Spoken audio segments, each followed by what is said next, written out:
মা মারা যাওয়ার কিছুদিন পর মায়ের ঘর পরিষ্কার করতে গিয়ে মায়ের হাতে লেখা একটি চিঠি পায় তার একমাত্র ছেলে। চিঠিতে লেখা ছিল, খোকা, এই চিঠি যখন তোর হাতে পড়বে তখন আমি তোর কাছ থেকে অনেক দূরে চলে যাব, যেখান থেকে কেউ কোনোদিন ফিরে আসে না। খোকা, তোর অনেক কথাই মনে নেই, তাই এই চিঠিতে লিখে গেলাম তোর মনে না থাকা সেই কথাগুলি। তুই যখন ছোট্ট ছিলি একবার তোর জ্বর এসেছিল, আমি 3 রাত ঘুমাতে পারিনি, তোকে বুকে নিয়ে বসেছিলাম, কারণ তোকে বিছানায় শোয়ালেই তুই কেঁদে উঠতি। তোর বাবা আমাকে বলেছিল তোকে শুইয়ে রাখতে, কিন্তু আমি পারিনি। সেজন্য আমাকে অনেক কথা শুনিয়েছিল তোর বাবা। তোকে যখন রাতে বিছানায় শোয়াতাম, তুই প্রস্রাব করে বারবার বিছানা ভিজিয়ে ফেলতি। তখন আমি তোকে আবার শুকনো জায়গায় শোয়াতাম, আর আমি তোর প্রস্রাবের ভেজা জায়গায় শুয়ে থাকতাম।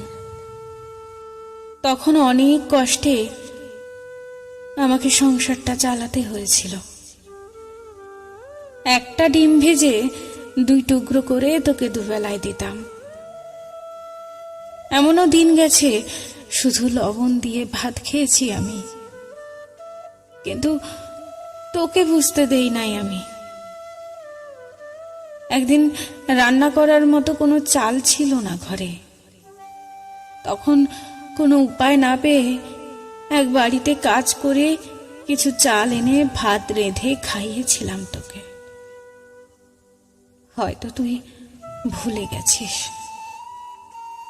যখন তোর এসএসসি পরীক্ষার ফি দিতে পারছিলাম না, তখন তোর বাবার দেয়া শেষ স্মৃতি নাগফুলটা বিক্রি করে দিয়েছিলাম।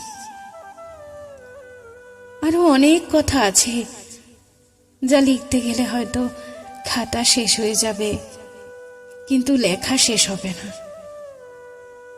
ভাবছিস এত কথা তোকে কেন লিখে গেলাম? খোকা, তুই যখন বড় হলি, একটা ভালো চাকরি পেলি, এর কিছুদিন পরে বিয়ে করলি, তখন আমি তোদের নিয়ে ভালোই ছিলাম। মনে আছে খোকা? একদিন ঘর থেকে কিছু টাকা চুরি হলো, সেদিন তুই আমাকে জিজ্ঞেস করেছিলি আমি তোর টাকার ব্যাপারে কিছু জানি কিনা। তুই আমাকে সরাসরি কিছু না বললেও আমি বুঝতে পেরেছিলাম তুই আমাকে চোর ভেবেছিলি। এর কিছুদিন পর তুই আমাকে চোরের অপবাদ দিয়ে অন্য একটি ঘরে রেখে দিলি। খোকা, আমার সেই ঘরটিতে থাকতে অনেক ভয় করত, কারণ ঘরটি তোদের কাছ থেকে অনেক দূরে ছিল। খোকা, তোকে একদিন বলেও ছিলাম আমার একা একা থাকতে ভয় লাগে। তুই বলেছিলি মরণ আসলে যে কোনো জায়গায় আসবে। আমার হাঁটুর ব্যথাটা বেড়েছিল, তাই তোকে বলেছিলাম, খোকা, আমাকে কিছু ঔষধ কিনে দিবি। তুই বলেছিলি এই বয়সে ঔষধ খাওয়া লাগে না, এমনি এমনি ঠিক হয়ে যাবে। খোকা, বিছানা থেকে উঠতে পারতাম না, শরীরে ফোস্কা পড়ে গিয়েছিল। শরীর থেকে পচা গন্ধ আসতো। কতদিন যে স্নান করিনি তা ঠিক বলতে পারবো না। খোকা, তোর ঘরটা ছিল আমার ঘরের থেকে অনেক দূরে। কখন আসিস, কখন চলে যাস, আমি কিছুই দেখতে পারতাম না।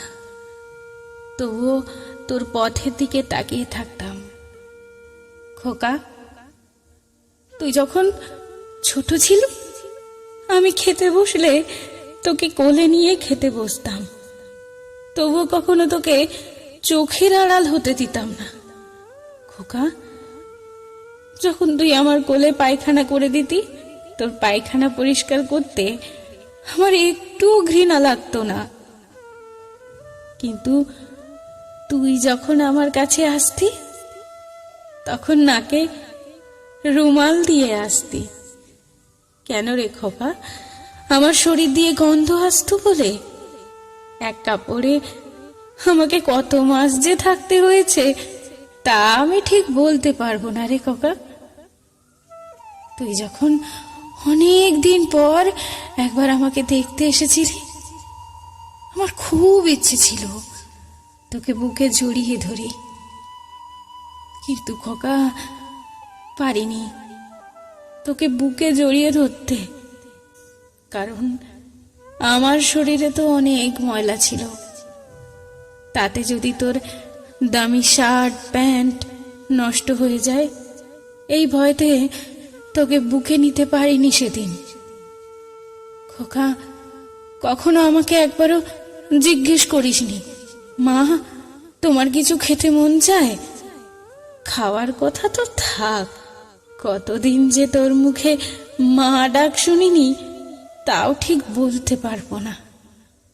খোকা, আমার কি অপরাধ ছিল যে আমাকে তোর কাছ থেকে অনেক দূরে রাখলি? খোকা, তুই কি পারতিস না আমাকে তোর কাছে রাখতে? খোকা, তুই কি পারতিস না আমাকে একটা কাপড় কিনে দিতে? খোকা, তুই কি পারতিস না আমাকে একটা ডাক্তার দেখাতে? আমাকে একটা ডাক্তার দেখালে হয়তো এই পৃথিবীতে আরো কিছুদিন থাকতে পারতাম। খোকা, কোনো মা তার সন্তানের কাছে পেট ভরে খেতে চায় না, শুধু মন ভরে মা ডাক শুনতে চায়, যা তুই কখনোই বুঝতে চাসনি। খোকা, তোকে একটি শেষ অনুরোধ করছি, আমার এই চিঠিটা তোর সন্তানদের পড়ে শোনাবি। কারণ তুই বৃদ্ধ হলে তোর সাথে তোর সন্তানেরা যাতে এরকমটি আর না করে। ভালো থাকিস খোকা। ইতি, তোর মা।